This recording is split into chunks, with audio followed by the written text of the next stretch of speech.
நல்லதே நடக்கும்.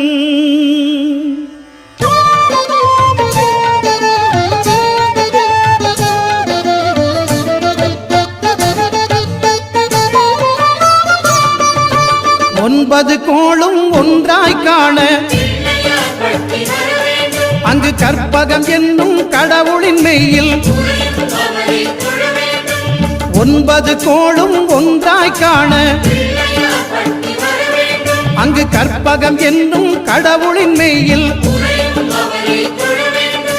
சூரியன் முதலாய் 9 கிரகமும் பலவித குணங்களை கொண்டிருக்கும். எங்கள் கற்பக தருவில் அவை வரும்போது ஒன்றாய் சேர்ந்து பலனளிக்கும்.